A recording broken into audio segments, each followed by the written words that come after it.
Menyesuaikan dengan tren ini, perusahaan itu dapat mengambil dua langkah yang dapat dilakukan. Perkenalkan, nama saya Salsa Kalista, NIM F0320109. Saya sebagai salah satu mahasiswi program studi S1 Akuntansi Universitas 11 Maret Surakarta. Di sini saya akan membahas mengenai artikel yang ditulis oleh Harvard Business Review mengenai situasi yang saat ini sedang kita alami, yaitu mengenai pandemi COVID-19. Apa sih pandemi itu sendiri? Pandemi dapat dikatakan sebagai pandemi apabila adanya suatu varian virus baru yang muncul dalam suatu wilayah tertentu dan melebihi batas normal. Nah, pandemi ini tuh menyebabkan dampak di berbagai bidang kehidupan kita, salah satunya yaitu di bidang bisnis. Di bidang bisnis, dampak yang paling dapat dirasakan yaitu perekrutan karyawan. Nah, dapat kita lihat saat ini tuh perusahaan sedang melakukan PHK besar-besaran terhadap karyawannya. Akan tetapi di sisi lain dapat juga kita lihat banyak perusahaan saat ini sedang membuka lowongan pekerjaan mereka.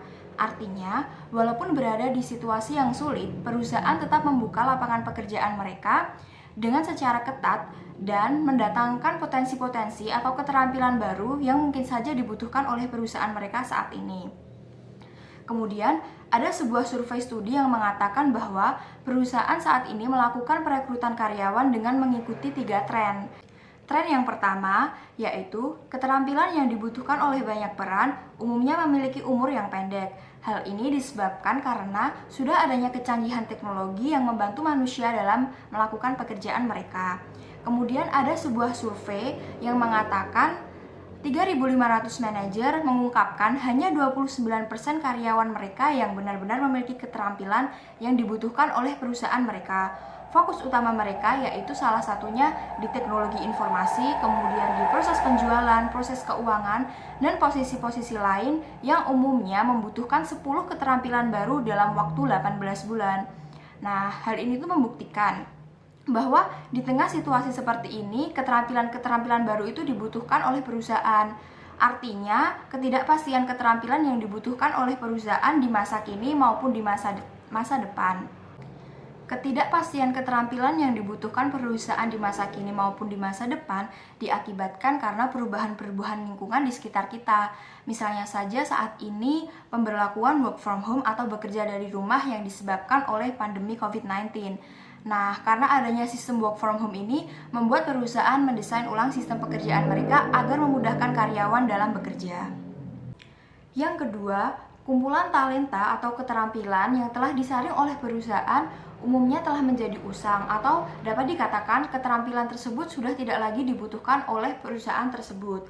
Karena saat ini keterampilan-keterampilan yang lebih dibutuhkan oleh perusahaan itu misalnya saja keterampilan informal daripada keterampilan formal. Akhirnya, kandidat menjadi lebih selektif dalam memilih pekerjaan mereka. Mereka memiliki pertimbangan-pertimbangan yang perlu diambil ketika mereka memilih pekerjaan. Salah satunya yaitu kedekatan mereka dengan keluarga mereka di rumah.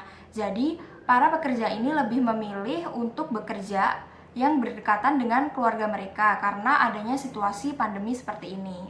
Kemudian kata peneliti, di masa pengangguran yang tinggi ini, orang-orang ini tuh lebih memilih jalur yang aman dengan tidak meninggalkan pekerjaan mereka saat ini dan tidak mau mencoba hal-hal yang baru di tengah situasi seperti ini. Untuk menyesuaikan dengan tren ini, perusahaan itu dapat mengambil dua langkah yang dapat dilakukan. Langkah pertama yaitu mereka lebih mengutamakan potensi daripada pengalaman. Artinya, kalau zaman dulu perusahaan tersebut lebih memperhatikan pengalaman-pengalaman apa saja yang dilakukan karyawan tersebut, tetapi kalau sekarang mereka lebih mengutamakan potensi apa yang dapat dikontribusikan karyawan tersebut terhadap perusahaan mereka. Ketika mereka mencari kandidat untuk mengisi lowongan tersebut, mereka itu bercermin dari karyawan lama. Tetapi saat ini hal tersebut sudah tidak dapat dilakukan karena mereka harus mencari potensi-potensi baru atau keterampilan baru agar dapat menghadapi tantangan di masa depan. Pertanyaan pertama yang harusnya diajukan oleh manajer HRD kepada manajer recruitment yaitu bukan lagi siapa yang Anda butuhkan, tetapi apa yang Anda butuhkan. Ketika manajer perekrutmen itu tidak lagi menekankan kepada gelar akademik, sertifikasi, kemudian pengalaman formal, dan lain-lain, maka secara alami mereka itu dapat melihat bakat-bakat internal yang ada di dalam karyawan tersebut dan memungkinkan untuk menemukan keterampilan baru yang ada pada karyawan tersebut. Merekrutmen karyawan di luar klaster talenta dapat mengurangi biaya. Selain itu juga perusahaan dapat menyaring berbagai keragaman yang ada pada karyawan tersebut. Ada hal penting lainnya yang perlu diperhatikan oleh sebuah perusahaan ketika mereka melakukan proses perekrutmen karyawan, yaitu penting bagi perusahaan mengetahui cara pandang kandidat-kandidat mereka terhadap perusahaan mereka.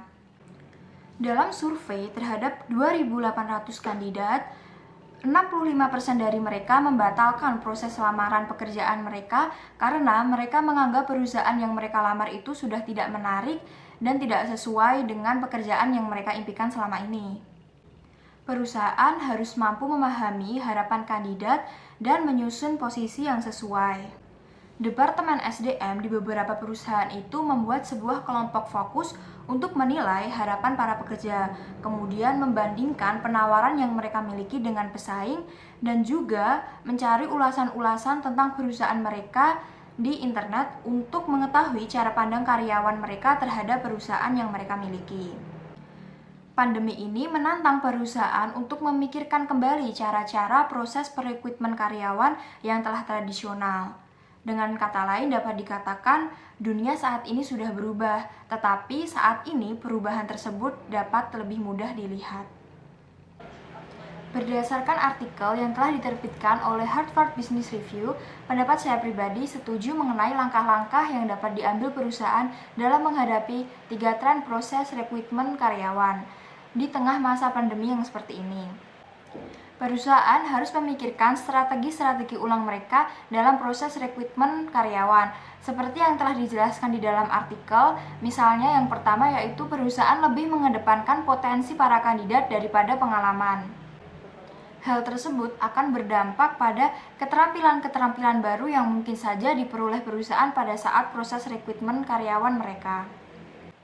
Dan yang kedua, perusahaan harus dapat mengetahui citra mereka di para mata kandidat sehingga banyak kandidat yang akan mendaftarkan diri mereka di dalam perusahaan.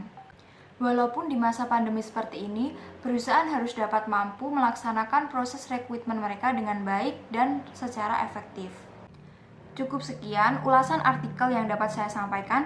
Apabila ada kesalahan, saya mohon maaf. Wassalamualaikum warahmatullahi wabarakatuh.